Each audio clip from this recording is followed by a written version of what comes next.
Who is the caller 4895? John Unruh. Got you, John. Thank you. You're welcome.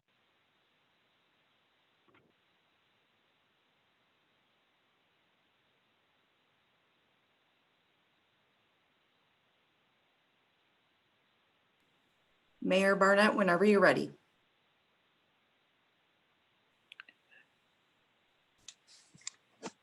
Good evening, everybody. Good evening, Farmington Hills. We are now beginning the regularly scheduled meeting for August 10th for the City Council of Farmington Hills.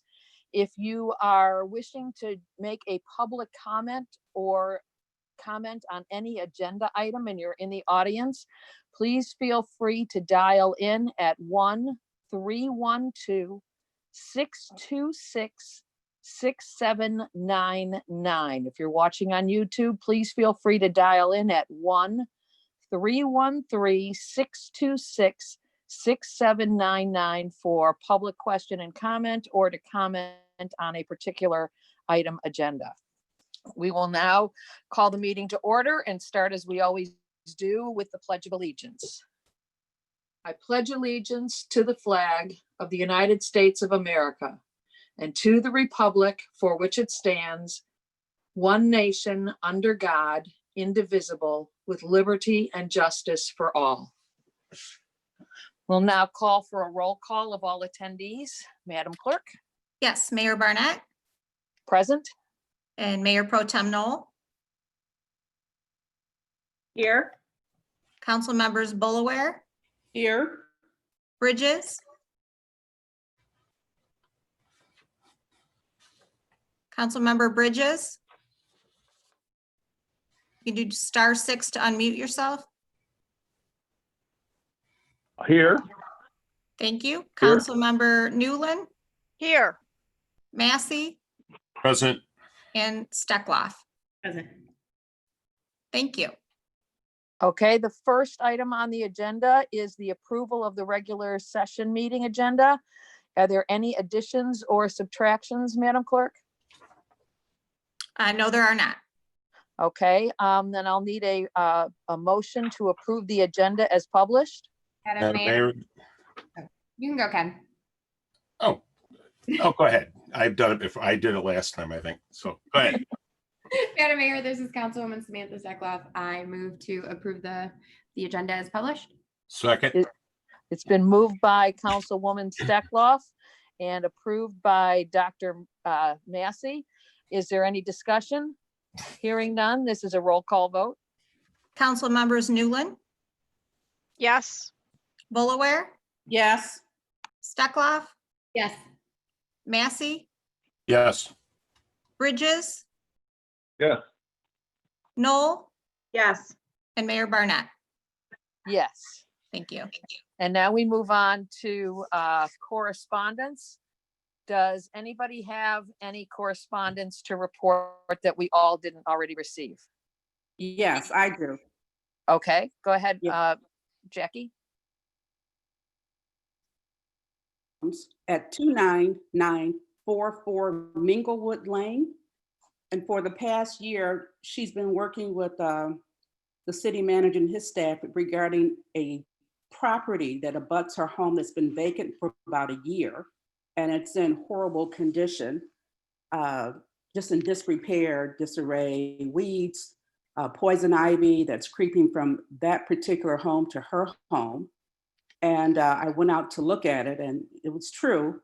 But after talking to Dave Boyer, there's nothing that the city can do about it because there isn't an ordinance on the books that would take care of that situation. I know a couple of months ago, there was a similar inquiry in which a citizen had, I believe, either called in.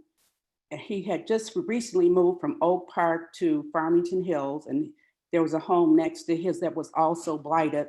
And at that time, we couldn't do anything either.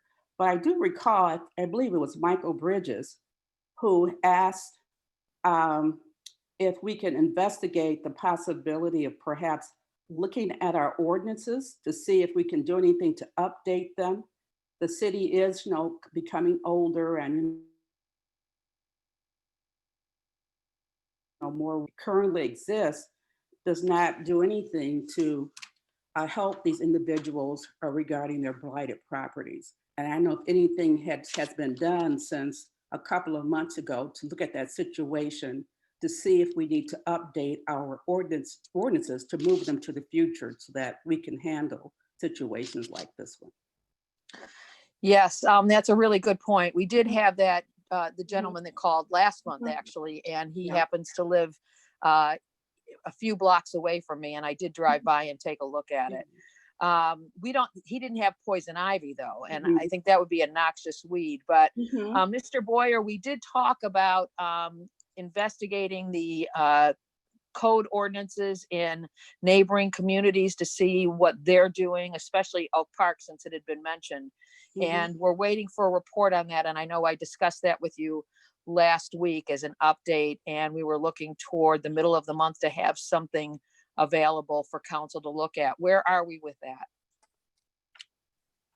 Mayor, you will have the information provided to you. Just one clarification. We do have many different tools that we can use for blighted homes. Some of the things that when we talk about weeds coming from one property to another is a little bit more challenging, but we have ordinances in place to deal with broken windows, falling down gutters, paint and disrepair, those type of things. Sometimes it takes a little bit longer to get things repaired than we'd like, but we do have ordinances in place now, and I'm happy to give you an update in the next week or so. Okay, because we agreed that we were going to do some kind of study session on that to take a look at possibly updating our ordinances to protect against that and a few other things. We do have blight ordinances, and we have actually had to condemn several properties following due process laws and get that taken care of. But I think what we're talking about in my neighborhood was overgrown weeds and shrubbery, mostly the shrubs. And Councilwoman Boleware, I don't know what you saw, but I think it's time that we take a look at seeing if we need to beef those up at all. Any other council members have correspondence to report? Hearing none, we'll move on to the consent agenda. The consent agenda, all items listed. Madam Mayor, I had a comment. Oh, go ahead, I'm sorry. Mr. Bridges. Thank you. I just wanted to amplify the comments made by Councilmember Boleware that in regards to that we need to, what I've read in regards to cities, we need to have, our city needs to continue to look at ways to reevaluate and review our ordinances. I know Farmington Hills, when it became in existence 50 years ago, we were much more of a rural community. And now we are clearly a suburban community that is, urban and suburban and urban same time here. And I think it's important that we continue to look at all our ordinances to ensure that they are up to date and that they are relevant toward today's economic and social environment. That's how cities, I understand that what part of the process and what they expect from cities is to make sure that we are continuing to evaluate our ordinances to ensure they are relevant and current and necessary in today's economic times. So I would just like to have the city manager make sure that we undergo this process and that we continue to look at ways to ensure our ordinances are up to date, are current, and they are relevant toward today's social and economic environment. Thank you. Okay, and we will be doing that. Again, there are certain things we can do and certain things we can't do, but we will do what we can for sure. Next is the consent agenda. As I mentioned, the city council will, anybody else have something to say? Did I miss somebody? Okay, the consent agenda will be enacted by one motion. There will be no separate discussions of these items unless a council member or citizen so requests, in which event the items will be removed from the consent agenda for consideration. Mayor Pro Tem Knol, will you please read the consent agenda for us? Thank you, Madam Mayor. Item number 5, recommended approval of the 2020 Oakland County Brownfield Consortium Agreement. This is CMR 8-20-88. Item 6, recommended approval of the collective bargaining agreement with AFSCME Local 1456. This is CMR 8-20-89. And item 7, recommended approval of award of bid for tasers and related equipment with Axon in the amount of $12,240 per year for a 5-year period. And this is CMR 8-20-90. Item 8, recommended approval of purchase of in-car mobile data computers and related equipment with Dell EMC in the amount of $80,926.44. And this is CMR 8-20-91. And item 9, recommended approval of the City Council regular session meeting minutes of July 27, 2020. Thank you very much. Is there anyone who wants to move the consent agenda? Madam Mayor, Yes, This is Ken, and I would move approval of the consent agenda as read by the Mayor Pro Tem. okay, is there a Support. second? Is that Mr. Bridges? yes. Okay, support, okay, so it's moved by Dr. Massey, seconded by Mr. Bridges. Is there any discussion? Hearing none, this is a roll call vote. Council members Boleware, Yes. Steckloff, Yes. Massey, Yes. Bridges, Yes. Knol, Yes. Newlin, Yes. and Mayor Barnett. Yes. Thank you. And now we'll move on to public questions and comments. Again, if you want to comment, please dial into 1-312-626-6799. Do we have anybody who wants to speak during public questions and comments? Mayor Barnett, I do see a hand raised. I have Maddy. Okay, Maddy, go ahead and unmute yourself. Thank you. Can you hear me? yes, we can. Thank you very much. Give me 1 second. I just want to make sure I've got, the 5 minutes on the on the shot clock. Thanks. Boom, there we go.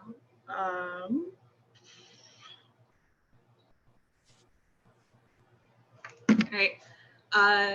Good evening. My name is Madeline Link. I'm a resident of Royal Oak, but I still work in the Farmington Hills on occasion. My thing is that I work with data. I've attended several conferences on using data effectively, and this is especially with concerning to community assessment surveys. I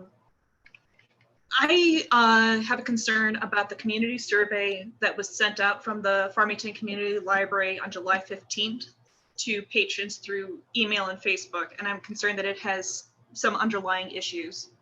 I'm concerned that it's not reaching the population that it should, if only just because it's being distributed exclusively digitally, which means that the survey can only be answered by people who either have an email address or a social media profile, who also had reliable access to an internet connection and were confident enough with the technology to take a survey without any additional help.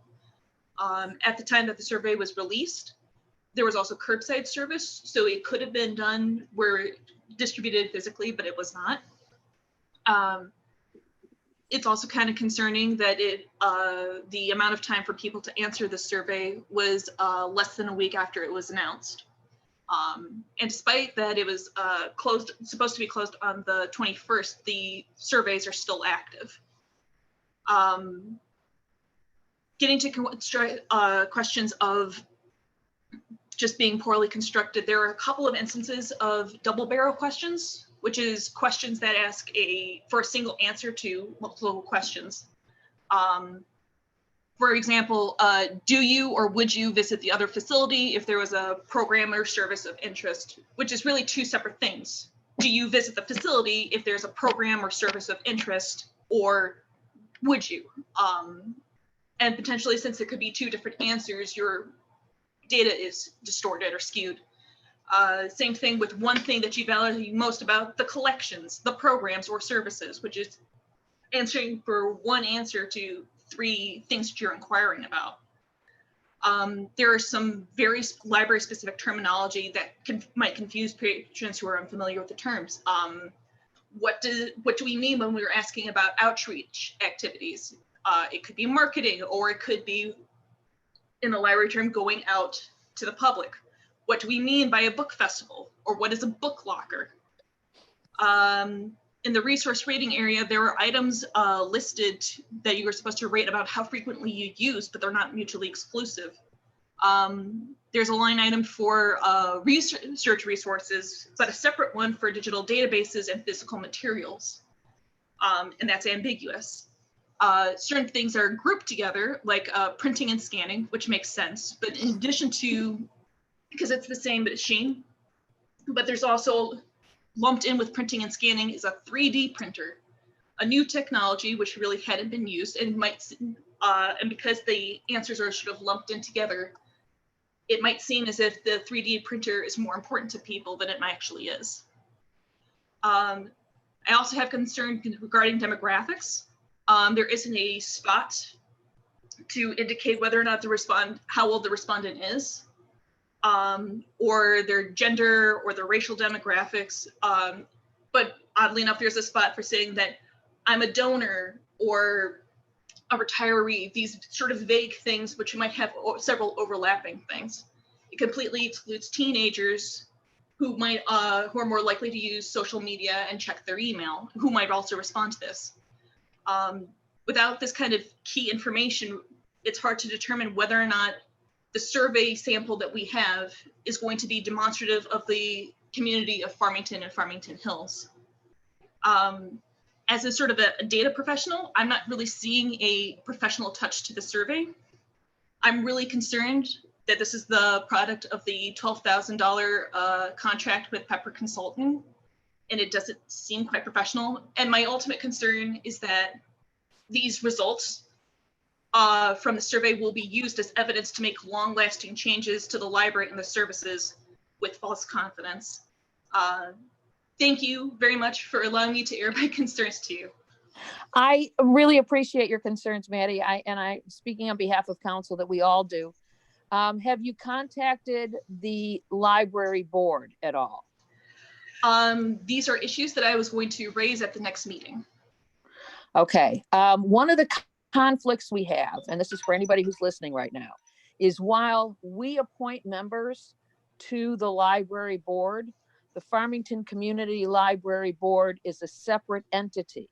And we had, as a city, no input at all in constructing their survey or sending out their survey or overlooking the questions in their survey. So they are totally responsible for the things they spend money on and do. And we as a council have extremely limited, if any at all, ability to hold them accountable, which is one of the problems the council will be addressing in the next few weeks, as we have an opening on the library board in Farmington Hills, and there are 2 open board positions in the city of Farmington. So I would encourage you to contact Jim White and Bill Largent, who you can find on the website for the Farmington Community Library, and certainly offer your concerns to them, and I will share this comment with them as well.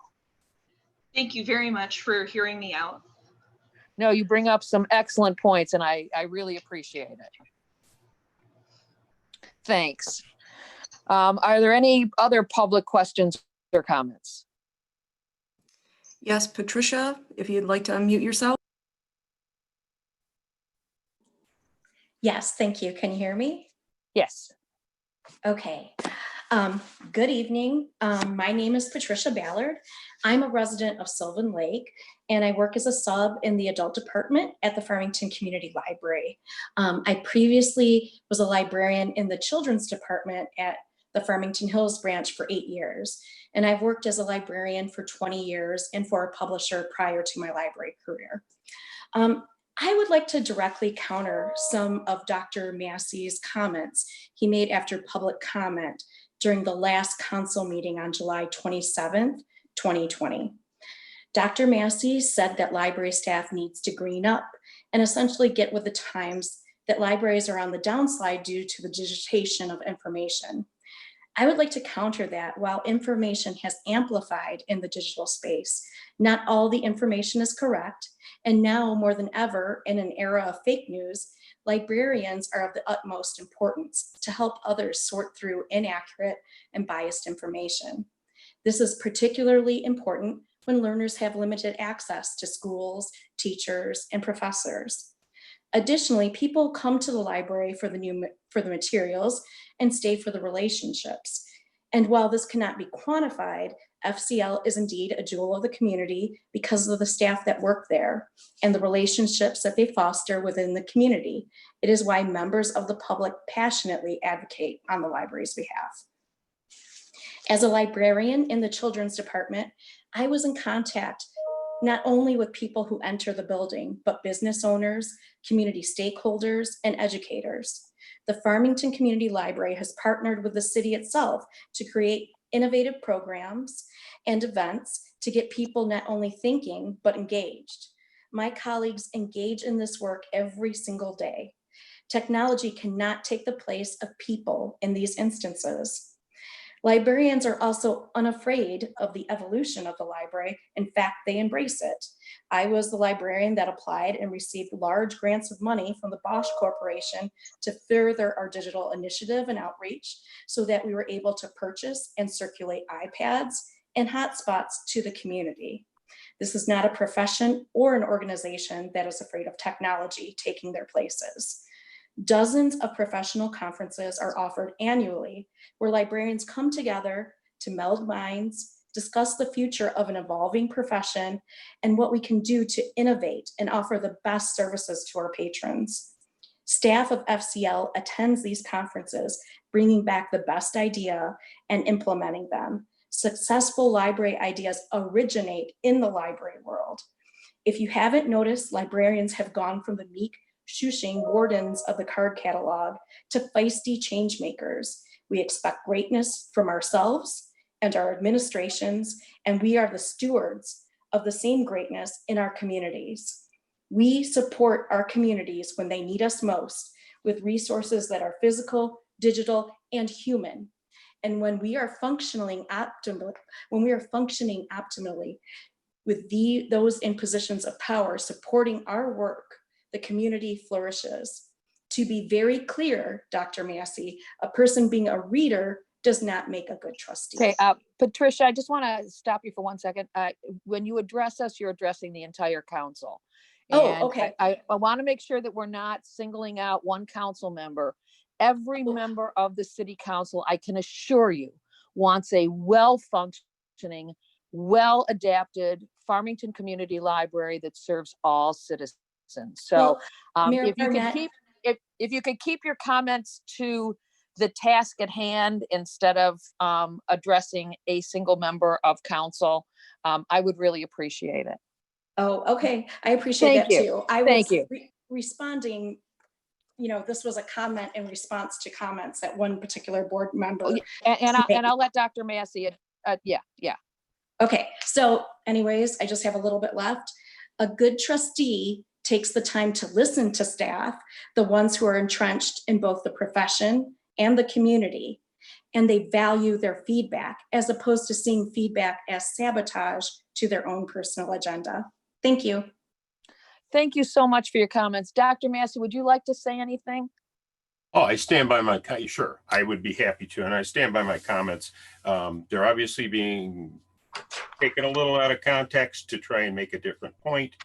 The fact of the matter is that libraries, because of technology, are evolving. I'm then trying to say that I'm suggesting that librarians are not evolving with that is purely a falsehood and just trying to, take those comments and for some other agenda. We need this, our library needs to continue to be the center focus for our communities, learning and educational opportunities. We need to find more ways to bring in people and utilize the services that the library has. And That's exactly what I said last time. So with that, I'm happy to move on. Okay, and I was talking to Mr. Largent and a few other folks involved in the library. I would like to see maybe a streaming service for their DVD collection or movies and other things. So the library is trying to get up to date, and I appreciate all the comments. And one thing that we're finding out about the conflict that's going on with our library is that people are very passionate on both sides of having a well-functioning, well-managed public library as the jewel in our community. And I appreciate all of you for doing your due diligence and working hard. And we will get through this process, and we will have everything sorted out soon, but just bear with us. And Patricia, thank you so much for your comments. And I know it's been a challenging few months, so thank you. Are there any other people who wish to address us during public comment? Yes, we have another hand up. Dave, if you'd like to unmute yourself.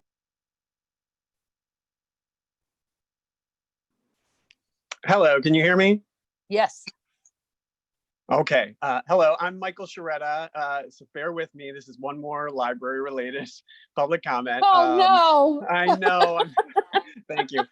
So actually, my name's not Dave. It's Michael Sharetta. I live in Novi, but I grew up in Farmington Hills, and I've worked at the Farmington Community Library since 2003. I actually made a comment last week, but I ran out of time. I got a little scattered when some other people said some of the things I was going to say. So I just wanted to kind of finish up and circle back because I kind of didn't get to finish up with what the important part of my comment was meant to be, which, I know the mayor and the council, you don't want us to put the problems with the library at any one person's feet. And I totally understand that. Thank you. I'm gonna mention Bill Largent one more time, just because there's something he said, which I think is important. Bill Largent publicly said that despite speaking to libraries all over the state and hearing from them that librarians, day-to-day run libraries, he says he has an entirely different view. And this is, based on his own opinion and having never worked in a library. So the point I wanted to make last week at the end was, circling back, I know the council and the mayor don't really have a lot of power over the board, and your only power is to appoint new board members, which you're about to have the opportunity to appoint one. So the point I wanted to make or to ask of you is that when you're searching for a new board member, I'd like you, if possible, if you could think about, what you think a board member of the library is there to do, and what kind of power a board member is meant to wield, so that you choose somebody who aligns with your feelings on that matter. You might disagree with librarians all over the state or other libraries, and you might agree with Bill Largent that it's really the board's prerogative to control things day to day. But I just want that to be a consideration as you're thinking about who you're going to appoint, that it's important for the board member to share your feelings on that, especially. Because I think that's where a lot of the issues have come from at our library. Just sort of a back and forth on what the power of the board is, and what the board thinks they can do and what they're doing, and how it affects staff and the good work that librarians and staff members are trying to do. So that was sort of the one point I didn't get to make at the end last time. And it's maybe just a plea for you to, of course you would anyway, but take very seriously the next board member you appoint. And I'm hoping that board member will help to smooth things out and make things better at our library. So that's it. Thank you very much. Okay, thank you very much for your comments and for making sure that you were nice. I really appreciate that. Are there any other comments or concerns that people want to bring up during public comment? Yes, Bill Largent, if you want to unmute yourself.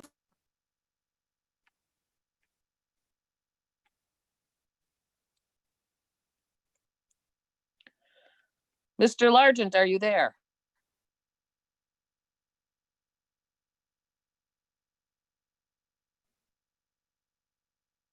It would be *6 to unmute yourself.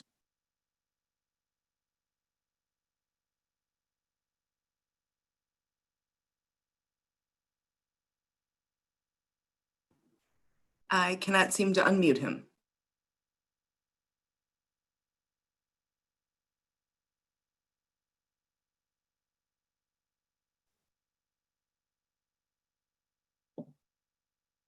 Mayor, maybe we can circle back at the end to see if there's any further comments. Okay, are there further comments? I don't see, How oh. about here it now? comes. Can you hear me now, Madam Mayor? Oh, yes, we can hear you now. Hello, Bill. Well, I tried every command that the screen gave me, *6, Alt-A, and a couple others, and finally we stumbled upon one that worked.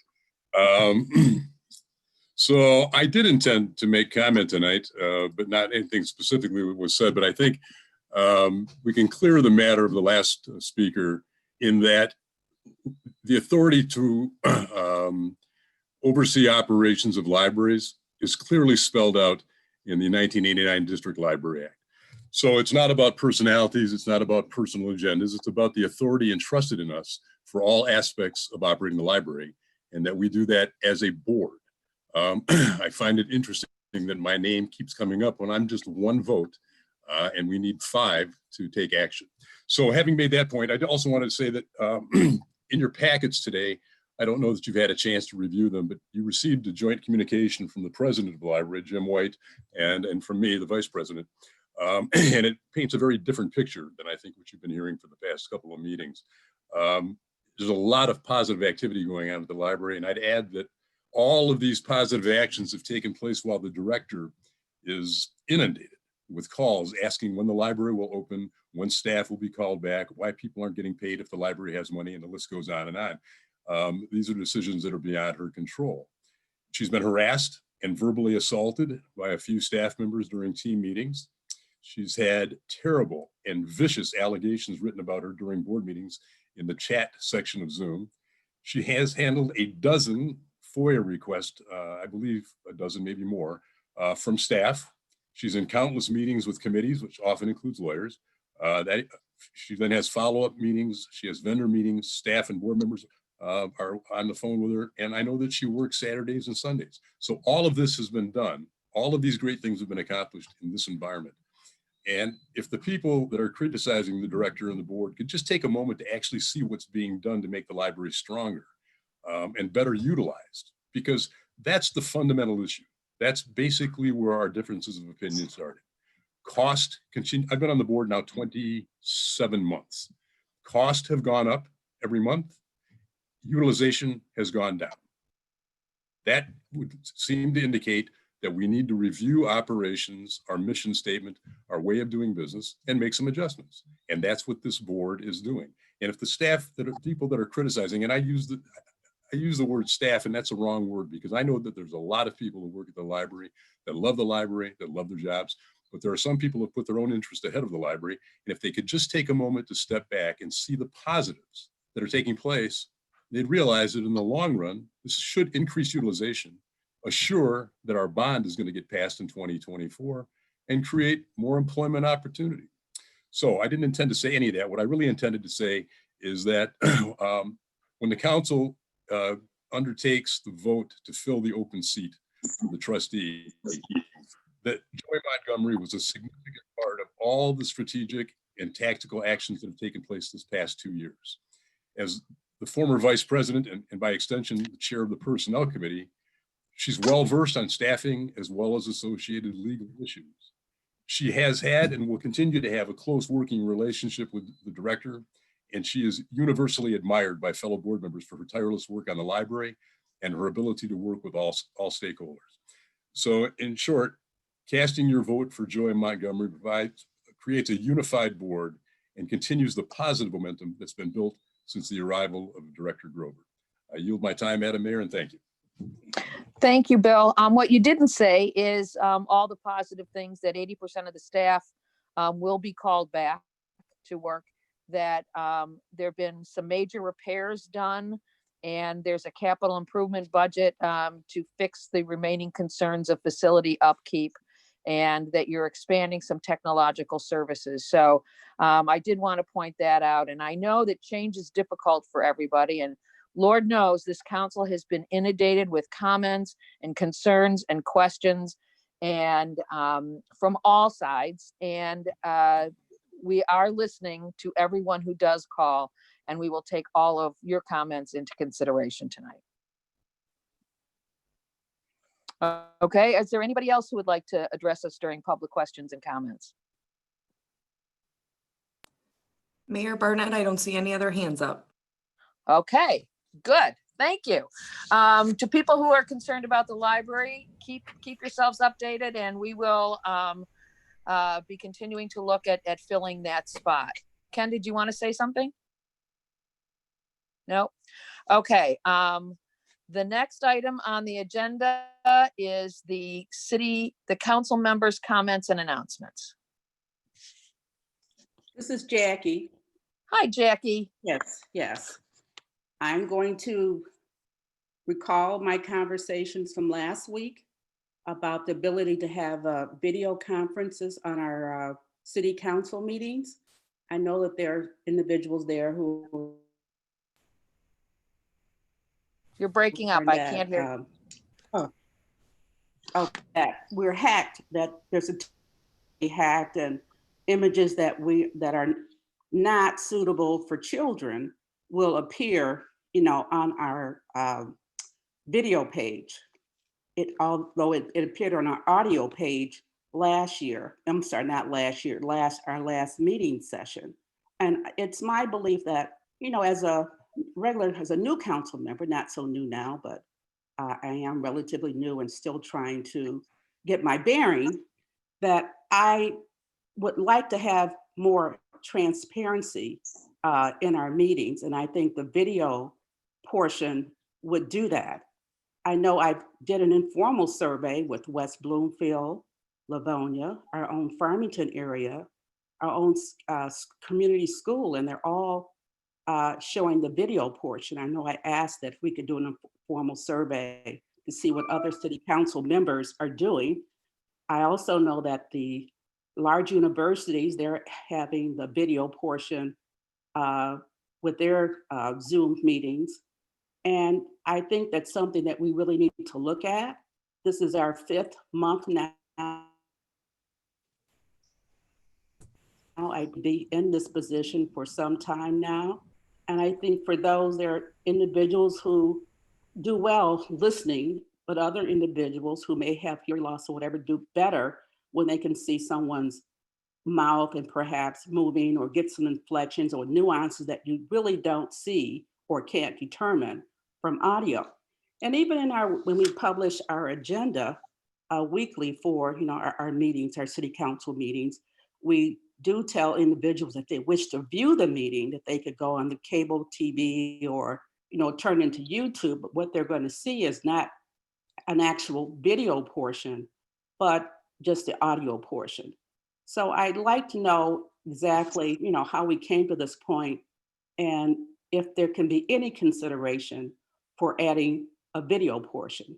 I'm always told that we have the best IT people there are out there, and perhaps they could meet the challenges that perhaps other cities are meeting and are able to give a video portion for their council meetings. And that's really the comments that I'd like to make this evening.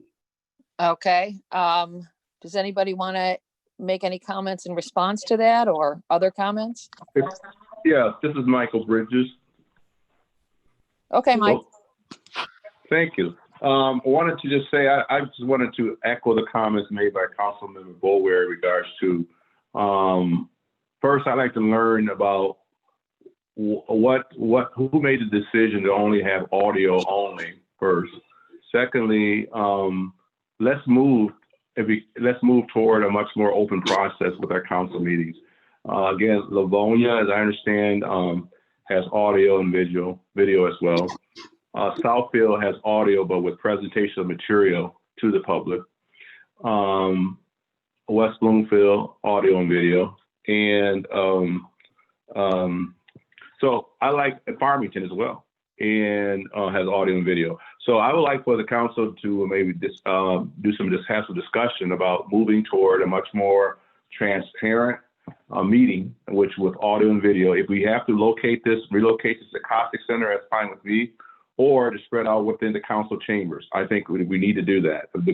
I think it's we are a public body, and we should do what we can to make sure the public is fully aware and engaged, and have the opportunity for them to view council on a video format as well. So first question is, who made the decision to go audio only, and why wasn't council consulted as from a standpoint of a vote as to what will be our response to the governor's executive order? Because again, people around us, governmental entities around us, are most of them are using audio and video, and I know it's in my time on council now for 12 years that we normally have a lot more discussion points with complex issues before council, and our agenda has been fairly light. I understand that it's light because of the summer. However, prior to the COVID, we were in it was March, end of winter, and our meetings are very, very short. And I think that I'm not saying we don't want long meetings. However, I think we clearly should be looking at being more transparent and open with our public, Farmington Hills public, in regards to how we're conducting business. Thank you. Okay, any other comments? Well, this is Valerie Knol. Yes.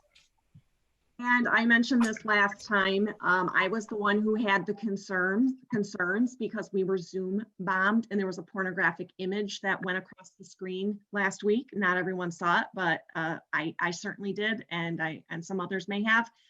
So yes, I did have concerns with that, and I would like to discuss meeting in person again this fall. I know Sterling Heights is already meeting in person. They're having their meetings at their new community center in a very large room, similar to a large room at our Costic Center, so that all of the council members are spread 6 feet apart. They wear the masks if they like while they're up there 6 feet apart. In addition, they spread all the chairs for the audience participation for the public 6 feet apart. They also require masks out of them, of course, to wear them. So it is safe.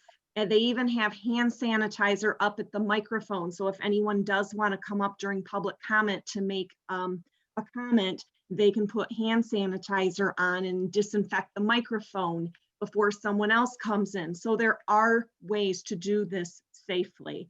And I think it's important that we meet in person again.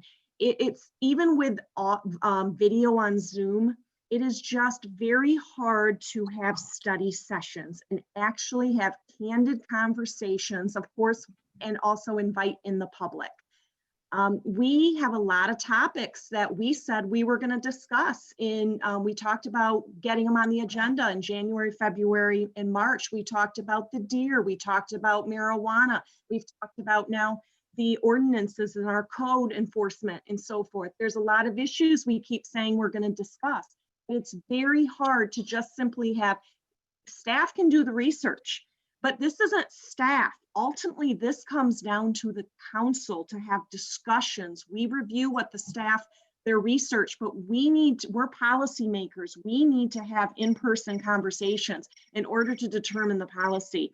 So I make a plea again for trying to figure out a way, move the meetings to the Costic Center. They can be videotaped there so that they can still be up on TV. For the public to view, but they also then can participate and come in person if they like. So I'm going to make that plea once again for the council members to think about that. And I know the staff has troubles sometimes with Zoom. 2 weeks ago at our last meeting, I had a resident email me who said she was trying to get in for 20 minutes into the meeting and she couldn't get in. And I'm not blaming staff. They have their hands full right now with running these meetings. So it's difficult on them too. So I think for the benefit of everyone, I'd like the council members to accept going back in person and to think about and talk about that. Thank you. Okay, any other comments? This is Mary Newlin. I would take meetings in a different direction and ask. I've been concerned about our other commissions, our commission, our commission on aging, commission on youth and families. I mean, these are just examples of some of the other commissions we have out there, not knowing who's meeting, who's put all their meetings on hold, and potential things that these commissions should be or could be doing, and they're not, in terms of, looking at, programs that might need to go online, or programs that need to do more outreach since everyone for our community. So I'm just concerned that, some of these commissions are just not doing anything yet right now. And maybe it would be an opportune time for them to really, take time now to really start thinking about what we might need in the future, what we might need now, from the other commissions. Okay, anybody else?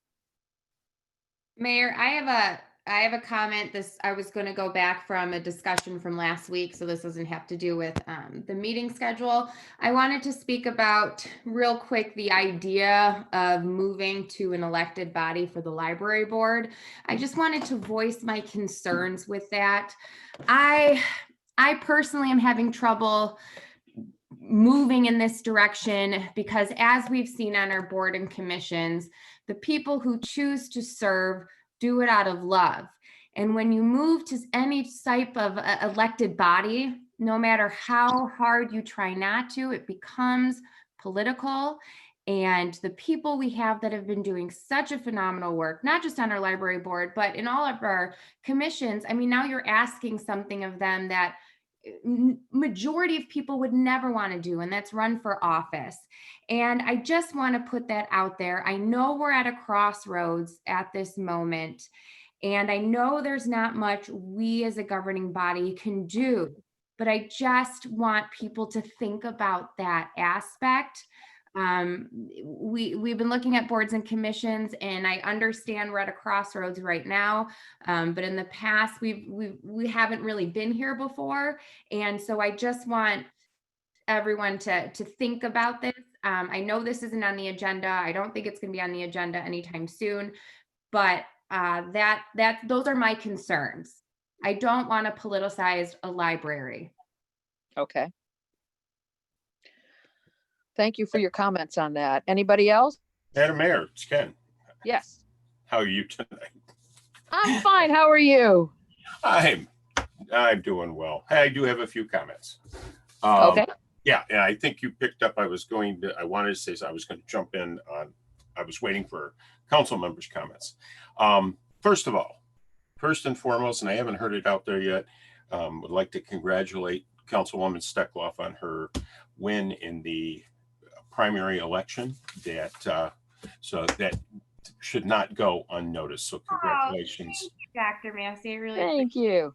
Absolutely. Next, in fact, I'm going to pick up with that. Councilwoman Steckloff, you just brought up the elected board of trustees for the library. That concept, we all have a memo from our city attorney. And even if that was a desire for the various councils to look at, based on the District Library Act of 1989, doing so would be an extremely difficult lift anyway, even if that was something. And that had come up when we were doing all this discussion on the library. And it was Councilwoman Rich at the time actually said what we should probably look at as an elected board. And that's where that suggestion came from. And it sounds like that is pretty much it would be very difficult to go to that particular direction based on the memo from the city attorney. So plus it could potentially disenfranchise our colleagues in Farmington, because right now there are 4 appointed members from Farmington. There are 4 appointed members from Farmington Hills.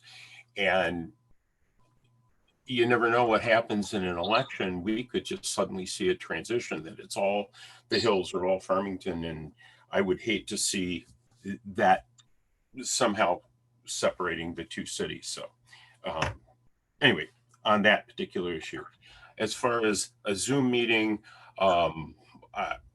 if we have video, if we don't have video, you know what, I'm pretty much okay with either one of those. I have to say, I am one that feels that we probably should look into going back as soon as we possibly can, and doing so safely, to in-person meetings, because I do think that we do the work of the people best when we are there. Given that we are trying to deal with all of the other myriad of things that are out there right now, maybe we still have to use technology, but we should look at it. But I do want to respond to one thing, and Mr. Bridges brought up the issue of transparency. This council has always tried to conduct itself in the most transparent means possible. And I think because we may be meeting with audio only at this time, or if we do Zoom or whatever we do, we should not plant the idea that somehow there isn't transparency in what is being done.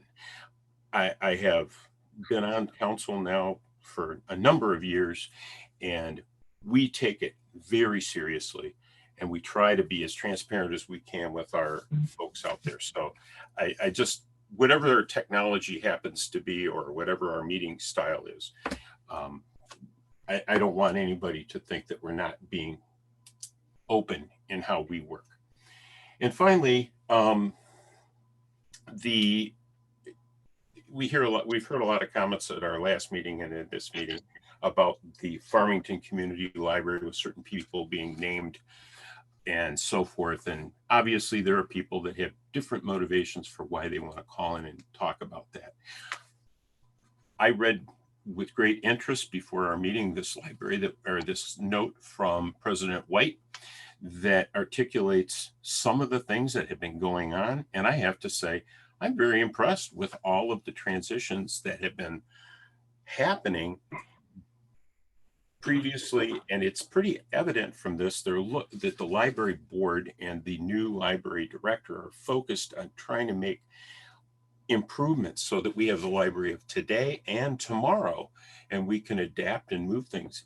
And I hope that there is a full committee report that comes out that can be shared with our public, because people in the community should be very impressed to see the work that's going on. And quite frankly, there was a lot of work to be done. Change is uncomfortable for people, but when I'm looking at how the library can fit in with the public, how they can work better with the schools, particularly interesting was with President White, who actually works for the school district, working closely with the new executive director to make sure that every student has a library card and increased access online tutoring.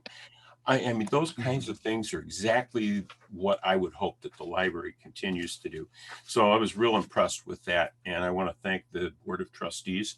I know it's been bumpy to get there, but they're obviously doing good work. So I want to thank them for doing that. And Mayor with that, Mayor Barnett, I will yield my time back to the mayor. Okay, Mayor Barnett. Mr. Bridges, yes. Thank you. I just wanted to take difference with the comment made by Council Member Massey. The issue was that the perception of transparency. I never said the city wasn't transparent. I know he probably didn't meant to say it that way, but I wanted to say to my colleague that I wasn't implying the city wasn't transparent. I'm saying it's contributory to maybe a perception, and that if we have the opportunity to be audio and video, do it. And there's no reason why we're doing audio. And I go back to the question. The question is, who decided to go audio only? And that maybe I think that's important for council to know that, the public to know that, who made the decision to go audio only. And the fact is that we got Farmington, our neighbor and sister city, audio and video. You have West Bloomfield, and you have also Livonia. And we've been in this mode of communication for the past several months. So I agree with the comments made by Councilmember Knol as well and Boleware that we need to be looking at a way to be more open with our meeting. No one's saying that we're not being transparent. I think our duty as elected officials to ensure that the public is being able to see as much as they can, and not only hear, but see what they can in regards to how their government officials are acting on their behalf. Those are my comments. Thank you. Okay. Anyone And else? Madam Mayor, Ken, I just Mr. Bridges did not say we were not transparent. So he's absolutely right. I didn't mean to infer anything like that. It's just saying that somehow we could be more transparent. That's what I'm worried about. So anyway, Okay. I'm done. Thanks. Anyone else? Okay, well, the question was asked, who decided? Nobody decided. It was a technical change that we put in place as soon as we learned that we were on lockdown orders and the city council was able to meet remotely as a change during one of the governor's executive orders. And so the city staff put together the IT protocols that would allow us to meet remotely. And that was audio only at the time. So I don't think it was ever a discussion that came up. It was brought up for the first time, as far as I'm concerned, as far as I knew. 2 weeks ago at our last meeting, there was never any emails that went out to city council from city council members requesting there be a discussion about going to audio and video. So if that's the direction council would like to go, we can certainly do that. I will tell you honestly that I finally got a haircut, so I feel kind of human again. It would not have been a pretty sight to see me videoed, but I am concerned about COVID, the uptick in COVID-19 cases. They're still occurring in the Detroit area. We are on track to be one of the next spikes, according to Dr. Bricks and Burks. Is it Burks? Bricks?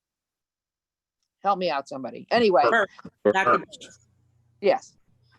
And so as somebody who has a compromised immune system, I am concerned for everybody. I am also concerned that we still have in-dining restaurants inside instead of just outside only. And there have been house parties where there have been way too many people attending those events, and they've had to be broken up. And we've had some venues that have continued to meet and hold events that we are aware of, that we've been trying to shut down, and some gyms that we're trying to shut down. I don't want to leave the impression that we are totally COVID free and that everything is fine and safe in the city. So the idea of meeting in person, I'm not opposed to it, but I am very concerned for my health, my husband's health, and for the health of all of your families and anybody else who may come in contact with us and come to a meeting and not appropriately socially distance.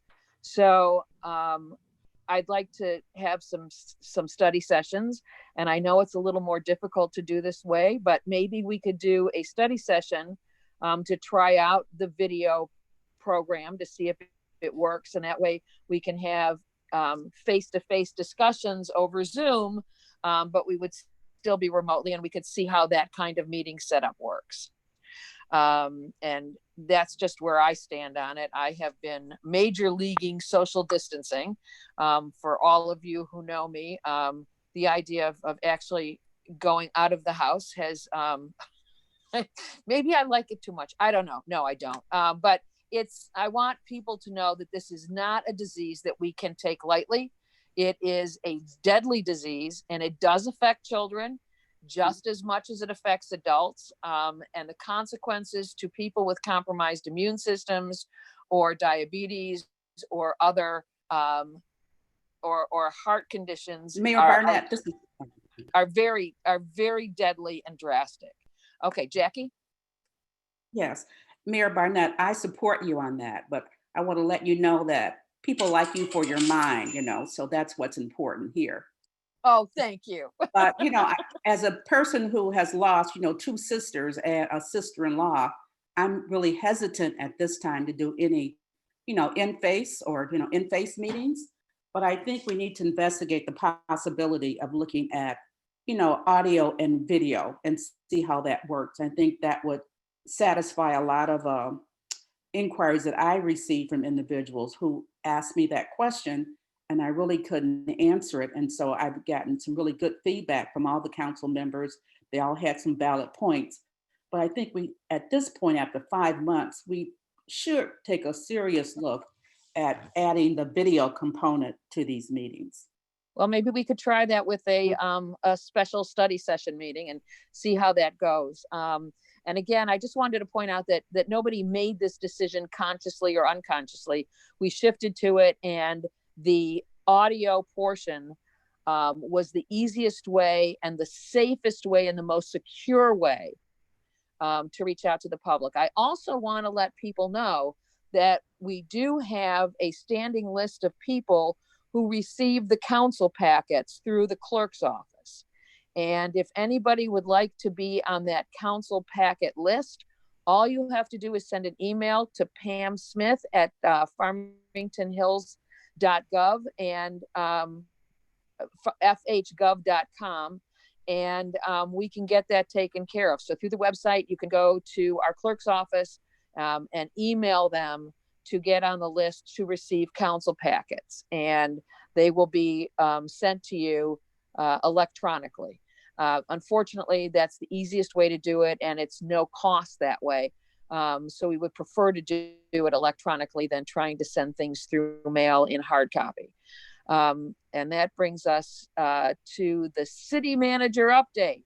Mr. Boyer. Good evening, Council, Mayor. We are happy to put one of our study sessions on a video and audio and give that a try. So we would be happy to do that at one of our upcoming meetings. The mention of not as much business as we've seen in the past. I think we need to remember we are still in the middle of a pandemic. Many of our businesses in town, if you drive up and down 12 Mile and look at our offices, we are at about 10% to 20% capacity in our buildings at this time. So certainly things have slowed down during this time. We do need to get back to having our study sessions to address some of the topics that are out there, as Councilwoman Knol suggested, and we'd be happy to try to get that going with our study sessions. Just a couple updates. The American Red Cross is going to hold a blood drive at the Caustic Center Wednesday, September 2nd from 8 a.m. to 8 p.m. And we have the Household Hazardous Hazmat Day coming up Wednesday, August 19th. So if you have stuff in your house that you would like to drop off, it is in the OCC parking lot from 1 p.m. to 6 p.m. on August 19th. Thank you, Mayor. Thank you. That brings us up to the public hearing, a consideration of adoption of a resolution to approve a brownfield for 24205 Orchard Lake Road, CMR 8-20-87.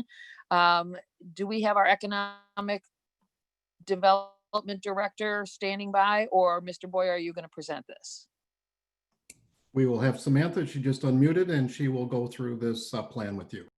Hi, Sam. Hello, good evening, Mayor and Council. Can you hear me well? Yes.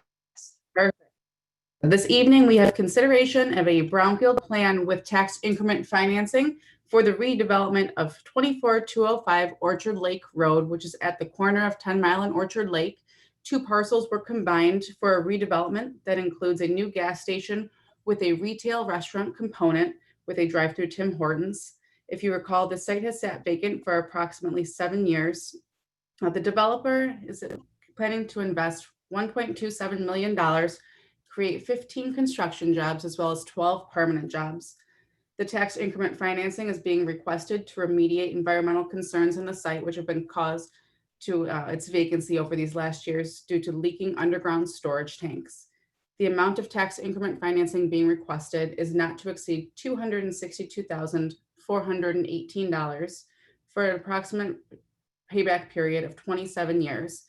The tax increment table is included in Table 1 in the attached brownfield plan.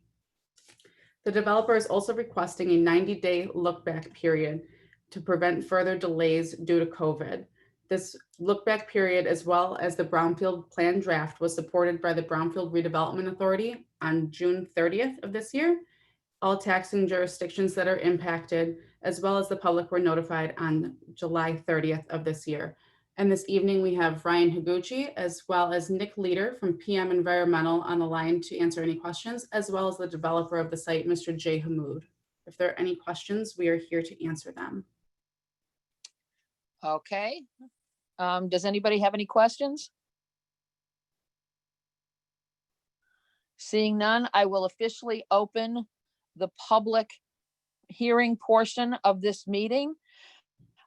Is there anybody in the public who wishes to address us concerning the adoption of a resolution for a brownfield plan for the corner of 10 Mile and Orchard Lake Road, the northwest corner? Mayor Barnett, I don't see any comments. Okay, I'll bring it back to council. Is there any questions of the proponent or Ms. Seamer that you folks have? Mayor Barnett, this is Jackie. What's the downside of not approving this particular request? Potentially not having a development. Correct. This would alleviate some of the extraneous environmental concerns that are taking place on the site, and has been the reason that the site has not been redeveloped over these last years. There is significant underground storage tank contamination that's been discovered, and the purpose of the Brownfield Redevelopment Authority Tax Increment Financing District lets us collect the same taxes we're collecting now on the property, but allows that tax rate to any increase in value, any increase in the taxable value from that baseline number would go to the proponent, who is spending significant dollars cleaning up the site to help in remediation of the site and to help pay them back for that extra expense, which is quite extensive in this case. Do I have that right, Sam? That is correct. Okay. Ms. Mayor? Boleware, does that answer your questions? Yes, and how would the difference in the taxable value, which allows them to recoup some of their expenses up front for redeveloping this property? Yeah, so the city will continue to Or collect. is it a set? The city will continue to collect on the base value, which is approximately $4,000 a year. And as the property increases in value, the developer will be repaid the difference in the taxes on that growth. That's what determines the length of time, is the amount of investment that the developer needs to put onto the site, as well as the taxes that are being increased each year. So it's a set number of years based on the eligible activities that need to occur on the site. Okay, all right, thank you. That answers the question. And for the public, I want to point out that there is no recapture of tax dollars to the school district or for school taxes. So they will continue to pay the increase in the school taxes that accrue on their property. They're only going to be recapturing the taxes for the city and the county, I believe. Is that true? That is correct. Okay, so the school aid fund at the state level will be held harmless in this. So we are not abating those taxes that would have a detrimental effect on the school aid fund if this goes through. Mayor, it's actually a win for the school system. If you look at the property value today versus what it will be when this project is complete, there is a substantial increase in that property value increase. So they will see more money from this development. Absolutely. Are there any more questions from council members? If not, is there a motion? Well, this is Mary Newlin. I've got a question. Okay. So I understand this is for the brownfield, but when will we see a PUD for the property development? This was approved through a site plan in April of 2019. It is not a PUD. Okay, it's a site plan. Okay, I just was concerned about, I mean, I think it's a great thing. The corner is an eyesore. Just wondering how the traffic pattern will affect the businesses to the south and then businesses right in that little strip to the north of it, like the, like a So that's what I was wondering. So, okay, thank you. Okay, is there a motion? Madam Mayor, this is Ken. Yes? I would, first of all, like to say thanks to Samantha Steimer, our EDC director, or Economic Development Director. She has done a really good job of putting together the package so that we can understand what's going on there. I like seeing the fact that that corner's finally going to get cleaned up. And with that, I would move that we adopt a resolution approving the brownfield plan for 24205 Orchard Lake Road. Yes, support. Okay, it's been moved by Dr. Massey, Project. supported by, enthusiastically supported by Council Member Steckloff. Is there any discussion? I would just like to say that I was so happy to see the packet put together. Ms. Steimer, you did a fantastic job. Everything was included in there. It was very easy to read, and this is a win for all of us. I'm so happy that this property is being redeveloped, that they are taking the time to really care for this property, and I'm just ecstatic about it. We always love a cleaned up environmental hazard. Yes, we do. So this is a roll call vote. Councilmember Steckloff? Was that a yes? Yes. Okay. Massey? Yes. Bridges? Yes. Knol? Yes. Yes, definitely. Newlin? Enthusiastically, yes. Boleware? Yes. And Mayor Barnett? Yes, but there's one thing I forgot to do, and that was close the public hearing. I will now officially close the public hearing. Or do we need to revote because I closed it late? I think we're fine. Okay. Yes, Mayor, I think you're fine as well. Okay, so we've officially closed the public hearing. We have voted on a motion.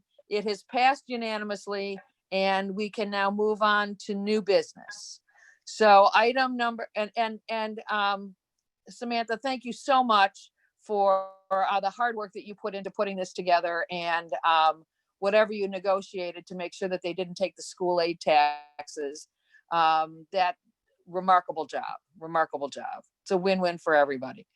So thank you. Next is new business, consideration of approval of appointment of voting delegate and alternate voting delegate for the Michigan Municipal League annual meeting on September 29th, 2020.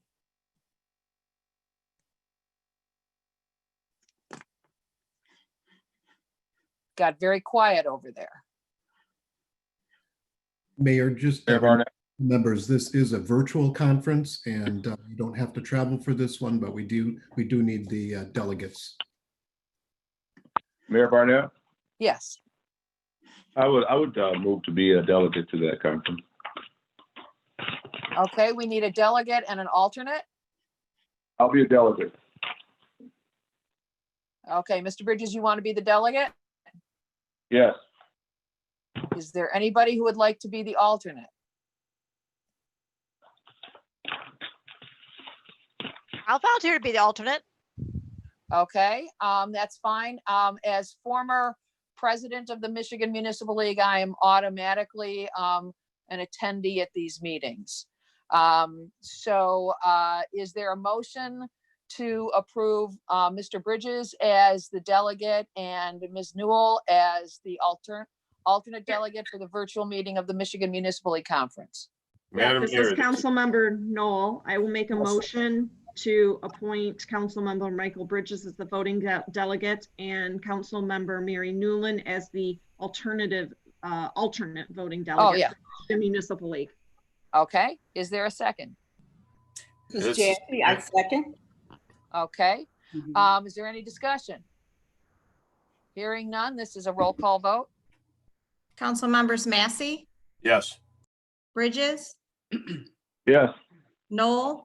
Yes. Newlin? Yes. Boleware? Yes. Steckloff? Yes. And Mayor Barnett? Yes. Next item on the agenda is consideration of approval of a special event permit for the Motor City Harley Davidson anniversary event to be held on Friday, August 21st, 2020 and Saturday, August 22nd, 2020, with all appropriate COVID-related social distancing and mask wearing in place. Is there anybody who would like to offer a conversation on this? Mr. Boyer? It has been, Go ahead. I was just going to say, this is running through its channels. The concern that we have obviously is the governor's orders and how that will change. I think they will address that. If the orders changed in the near future, they're going to have to address that, but it's been through our police, our fire. And Ms. Smith, you can tell me it's been routed through all our departments at this point. Yes, it has.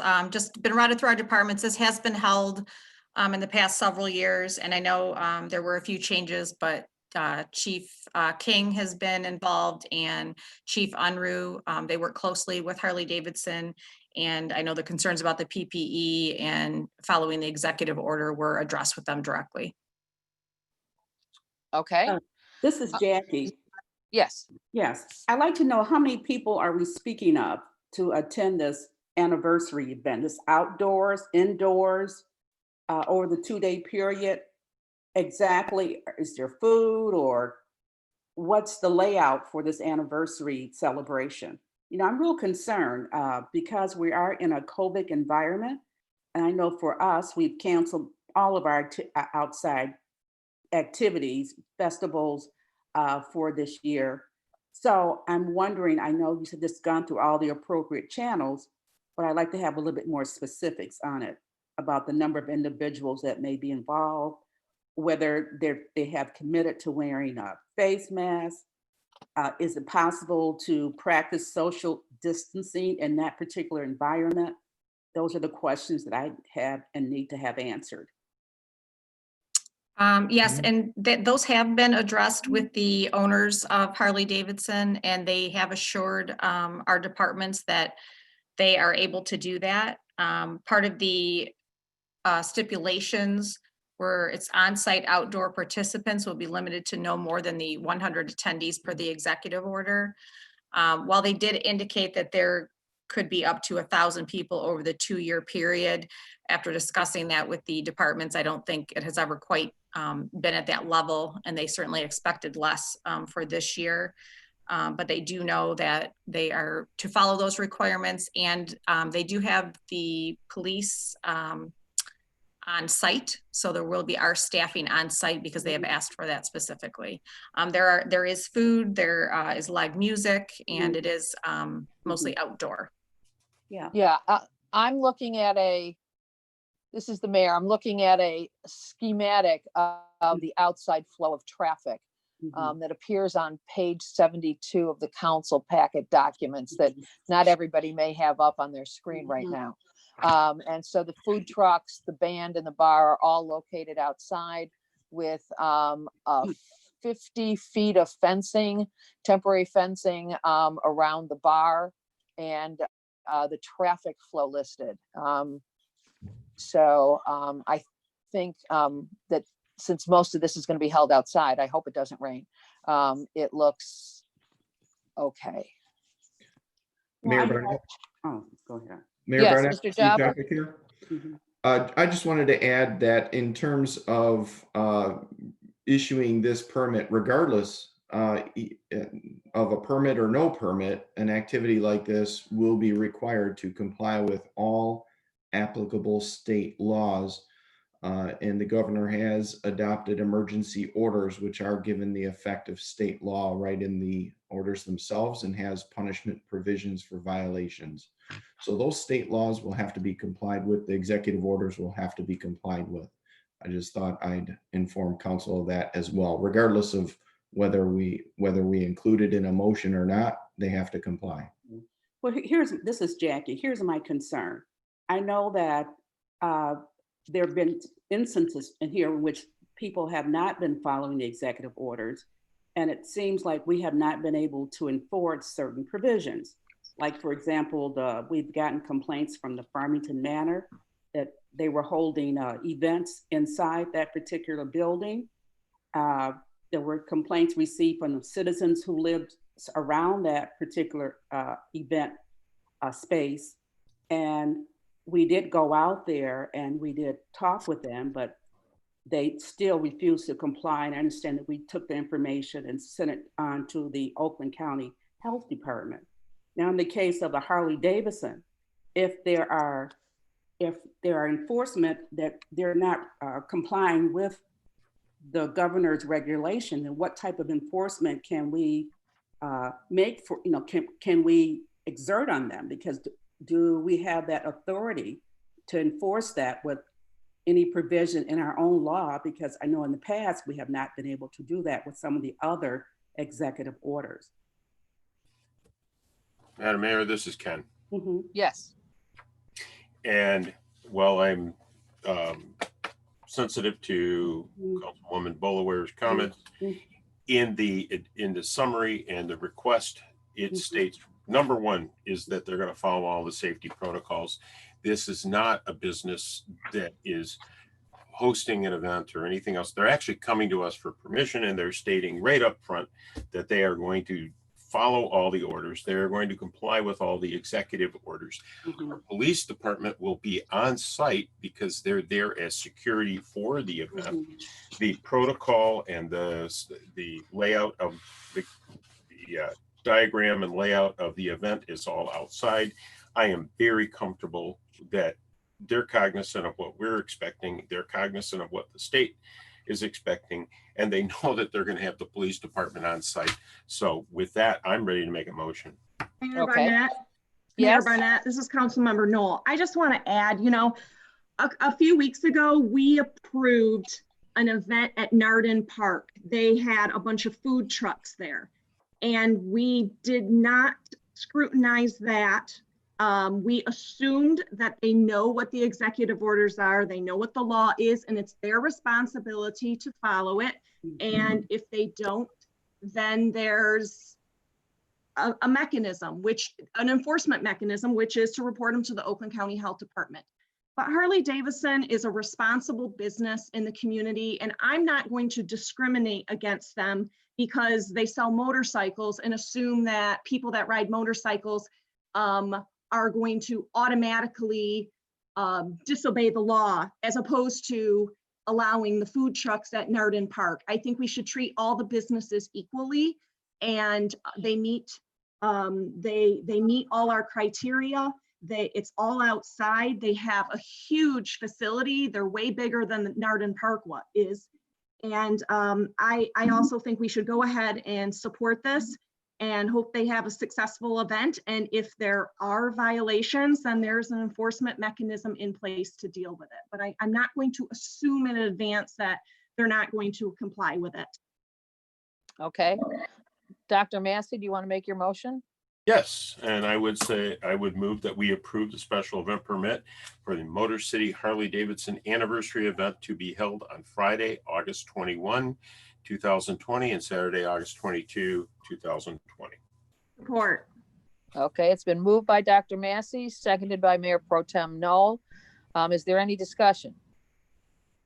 Okay, I would like to add that they are a very responsible business. They are also very generous to the community, and they and I don't think anybody's trying to discriminate or anything else. I think it was just a question about outside facilities and not necessarily seeing the diagram that I'm looking at. So I don't want to impugn any motives on anybody on our council.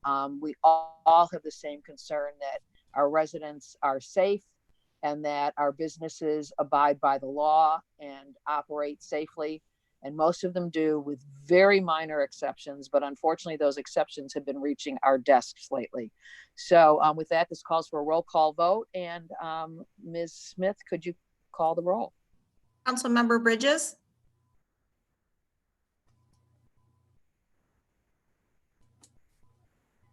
Councilmember Bridges?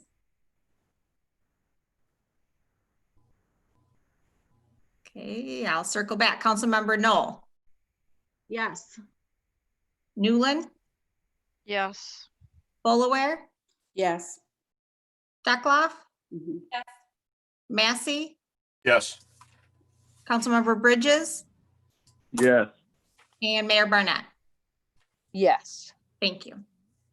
And that brings us to the attorney's report. Are there any questions regarding the attorney's report? We received a report on, as we've discussed earlier, on the library laws.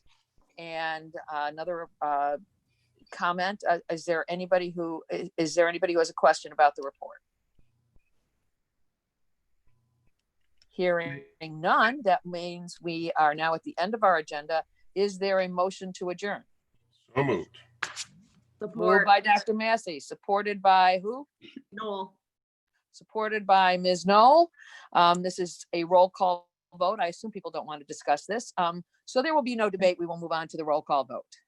Council members Knol, Yes. Newlin, Yes.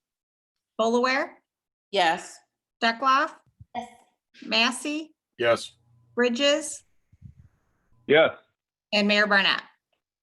Yes, and that brings us to the end of the regularly scheduled August 10th City Council meeting for the city of Farmington Hills. I just want to say, stay safe, wear your mask up, and social distance, and tune in to our next meeting. And good night, Farmington Hills.